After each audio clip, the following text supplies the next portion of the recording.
இசை ஓர் அமுதம், இசை ஓர் ஆற்றல், இசை ஒரு மாமருந்து. இசை மனித இதயத்தை தாளாட்டுவது. இசையால் இணைவோம். இது கோவில்பட்டி இசை பண்பலை. எப்பொழுதும் இணைந்திருப்போம்.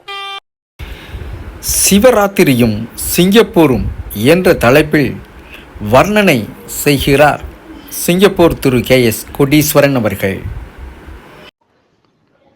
அன்புசால் பெரியோர்களே, நண்பர்களே, பக்த பெருமக்களே, கோவில்பட்டி இசை FM நேயர்களே, அனைவருக்குமே காலை வணக்கம். சிவராத்திரியும் சிங்கப்பூரும் என்ற தலைப்பில் இந்த சிவராத்திரி எவ்வாறு நிகழ்ந்தது, இந்த இறை வழிபாடு, அதில் நாங்கள் கலந்து கொண்ட விவரங்கள் உங்கள் முன் கூறுவதற்கு ஆசைப்படுகின்றேன். திரு ஐந்தெழுத்து நமசிவாய எனும் மந்திரம், இது மகாதேவ் என்பர் வடவர், தென்னாருடைய சிவனே என்பர் தென்னகத்தார்.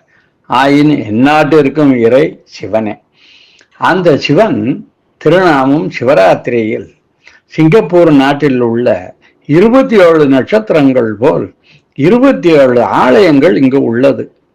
அதை பக்தி உணர்வோடு பக்தர்கள் கண் துஞ்சாது சிவசிவா என்றும் சிவசக்தி போற்றி என்றும் 26/2/2025 மாலை தொடங்கி 27/2/2025 அதிகாலை வரை கண் விழித்து வணங்கி இறை வழிபாடு செய்த காட்சி மாட்சிமை மிக்கது.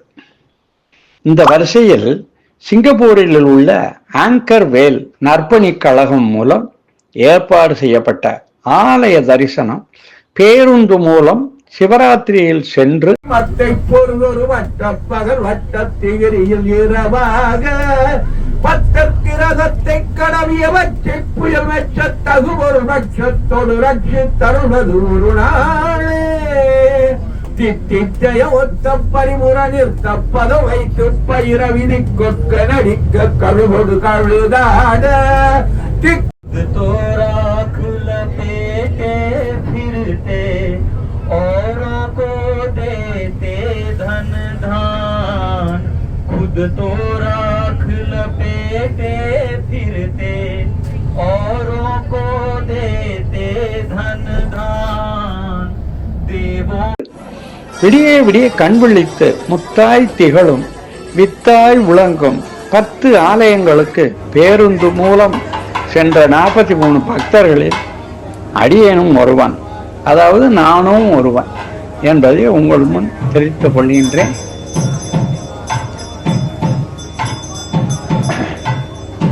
இந்த ஆலயத்திலே மிக முக்கியமாக பார்க்க வேண்டியது என்னவென்றால், ஒவ்வொருவருமே நாங்கள் பக்தி சிரத்தையோடு இறைவன் திருநாமத்தை கூறிக்கொண்டு அங்கு சென்றதுதான் மிகவும் முக்கியமான விஷயமாகும். முதலில் யூஷோன் மகா மாரியம்மன் ஆலயம் சென்றோம். அங்கு பாலபிஷேகம் நாங்கள் சென்றபோது நடந்து கொண்டிருந்தது. கண்குளிர கண்டு மகிழ்ந்தோம். அடுத்ததாக சிங்கப்பூர் சென்ற அன்பர்கள் பலருக்கு தெரியும், அதற்கு அருகாமையில் உள்ள புனித மரம் பாலசுப்ரமணியர் ஆலயம் உள்ளது. அங்கும் சென்று இறைவனை வணங்கிட்டு வந்தோம். அது மிகவும் பெரிய கோவில். இப்பொழுது எடுத்து நல்ல முறையில் கட்டி இருக்கிறார்கள். பெரிய ஹனுமான் அங்கு நின்ற கோலத்தில் இருக்கிறார். அது ரொம்ப சிறப்பாக இருக்கும். அடுத்து மூன்றாவதாக இப்போ சமீபத்தில், அதாவது 9/2/2025 சிங்கப்பூர் பிரதமரும் கலந்து கொண்ட இந்த கும்பாபிஷேகம் மார்ஷலின் சிவகிருஷ்ணா ஆலயத்தில் சென்று வணங்கணும். அந்த ஆலயத்தில் நாங்கள் சென்றபோது பாலாபிஷேகம் நடந்தது. அது மனதிற்கு மிகவும் மகிழ்ச்சியாகவும் சிறப்பாகவும் இருந்தது. புதிய கோயில், பிரம்மாண்டமான தெய்வ திருவுருவச் சிலைகள், அற்புதமாக அமைக்கப்பட்ட ஆலயம். அடுத்து நான்காவதாக குன்று இருக்கும் இடமெல்லாம் குமரன் இருக்கும் இடம் என்பார்களே, ஹில் டெம்பிள் என்று இங்கு கூறுவார்கள். புக்கிட் டீமா. நான்காவதாக அந்த குன்று மேல் அமைந்த அந்த முருகன் கோவில், அங்கும் நாங்கள் சென்ற போது எங்களுக்கு பாலபிஷேகம் நடந்த அந்த காட்சி கண்குளிர கண்டு மகிழ்ந்தோம். வழிநடுக நாங்கள் ஆலயத்திற்கு செல்லும் போது பக்தி பரவசத்தோடு பாடல்கள் இசைத்து கொண்டு, அதாவது தெலுங்கு பேசுவோர், தமிழ் பேசுவோர், ஹிந்தி மொழி பேசுவோர் அனைவரையும் ஒன்றடக்கிய ஒரு பஸ் யாத்திரை இது. ஆனால் இறைவன் ஒன்று. தென்னாடுடைய சிவனே போற்றி என்று நாம் கூறினால் அவர்கள் மகாதேவ் என்று கூறுகிறார்கள். அவ்வளவுதான் வித்தியாசம், அவ்வளவுதான். ஆனால் பாடல்கள் எல்லோருமே இறை வழிபாடு. நான் தேவாரம், திருவாசகம், திருப்புகழ்,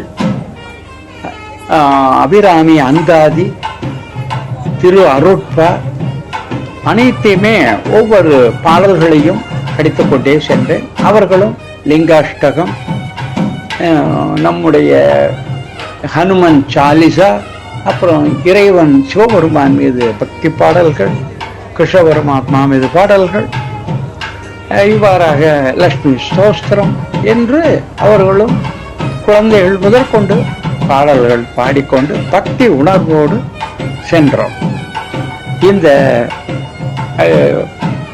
எங்களது பயணத்திற்கு கனிகள், ஆரஞ்சு, பழங்கள், குடிநீர் போன்றவற்றை அந்த சிசி மூலம் கொடுத்து உதவினார்கள். IAEC என்ற அந்த நற்பணி மன்றம் மூலம் கொடுத்து உதவினார்கள். அடுத்ததாக ஜுராங் கிழக்கு முருகன் ஆலயம் சென்று அங்கும் வணங்கினோம். பின்னர் தர்மமுனீஸ்வரர் ஆலயம், அங்கு சென்று இறைவனை நல்ல முறையில் தரிசித்து வந்தோம். அதன் பிறகு 7வதாக கிழக்கு கடற்கரை சாலையில் செண்பக விநாயகர் ஆலயம், மிக முக்கியமான ஆலயம். இது இலங்கை தமிழர்களால் நிர்வாகம் செய்யப்படக்கூடிய பெரிய கோவில் ஆகும். பின்னர் சிவனுக்கே உரிய கோயில் என்ற கேலாங் சிவன் கோவில் என்று அழைக்கப்படும் பாயாலேபர் என்ற இடத்தில் அமைந்துள்ள சிவபெருமானை வணங்கி வந்தோம். அடுத்ததாக சாங்கி ராமர் கோயில், அதிகாலை, அதாவது 27ஆம் தேதி நேற்று 3:40க்கு பேருந்து மூலம் சென்று வணங்கி 20 நிமிடம் பால் அபிஷேகம். எங்கு பார்த்தாலும் குடம் குடமாக எடுத்து அந்த சிவபெருமானுக்கு அபிஷேகம் நடக்கும் காட்சி அற்புதமாக இருந்தது. அதை கண்குளிர அனைவரும் கண்டு மகிழ்ந்தோம். கூட்டம் எவ்வளவு இருந்தாலும் இடிபாடு கிடையாது, நெரிசல் கிடையாது. அதுதான் அங்க உள்ள ஒரு சிறப்பான அம்சம். யார் மனமும் யாரும் புண்படும் ஒரு அதற்கு வழியே இல்லை. நிறைவாக அருள்மிகு வேல்முருகன் ஞானமுனீஸ்வரர் ஆலயம் காலையில் 4:50க்கு சென்று போற்றி என்பாள் முதல் ஆகிய பொருளே புலர்ந்தது பூங்கழல் இணை துணை மாலர் கொண்டு ஏற்றி நின்றிருமுக எமக்கருள் மலரும் எழில் நகை கொண்டு நின் திருவடி தொழுகோ. சேற்றிதழ் கமலங்கள் மலரும் தன் வயல் சூழ் திருப்பெருந்துறை ஊரை சிவபெருமானே ஏற்றுயர் கோடி உடையாய் எமை உடையாய் எம்பெருமான் பள்ளி எழுந்தருளாயே என்ற தெய்வீக பாடலை, திருவாசகத்தினுடைய பாடலை நான் பாடிக்கொண்டு பஸ்ஸை விட்டு இறங்கி அங்கு சென்று வழிபட்டோம். மிக அற்புதமாக எங்களுக்கு அந்த தீபாராதனை காட்சி கிடைத்தது. வேல்முருகனுக்கும் தீபாராதனை, அகன்ற தீபங்களை வைத்து காட்டினார்கள். ஞான முனீஸ்வரருக்கும் தீபாராதனை நடந்தது. மிக அற்புதமாக சிறப்பாக நடந்தது. ஒளி வளர் விளக்கே போற்றி என்று சொல்லிக்கொண்டு இல்லக விளக்கது இருள் கெடுப்பது, சொல்லக விளக்கது சோதி உள்ளது, பல்லக விளக்கது பலரும் காண்பது, நல்லக விளக்கது நமசிவாயவே என்று கூறி நமசிவாய மந்திரத்தை கூறி இறைவன் திருநாமத்தை நமசிவாய வாழ்க நாதந்தாள் வாழ்க எப்பொழுது நெஞ்சில் நீங்காத அந்த ஆழ்வாக என்ற சிவபுராணத்தையும் பாடி மிகுந்த ஒரு பக்தி உணர்வோடு எங்கும் இறை சிந்தனையோடும் எந்தவித பிரச்சனையுமே இல்லாமல் அமைதியாக சென்று வணங்கிய காட்சியும் அந்த நேர்த்தியும் எங்களுக்கு கொடுத்த ஒத்துழைப்பும் மிகவும் போற்றுதற்குரியதாகும். இந்த மாதிரி ஒரு நிகழ்வு கிடைப்பதற்கு உண்மையிலேயே இறைவன் திரு அருள் என்றுதான் கூற வேண்டும். எங்கு இருந்தாலும் இந்த சிவராத்திரியினுடைய ஒரு அமைப்பு உண்மையிலேயே மிக மிக போற்றுவதற்கும் மிக புனிதம் வாய்ந்த ஒரு நிகழ்வாகவே கருத வேண்டியதாக உள்ளது. எல்லாமே முறைப்படி திட்டமிட்டு செயல்பட்டு வந்தால் எல்லாமே அற்புதமாக திகழும். நன்றி, வணக்கம். தென்னாடுடைய சிவனை போற்றி, எண்ணாவட்டவர்க்கும் இறைவா போற்றி. போற்றிடுவோம் இறையை.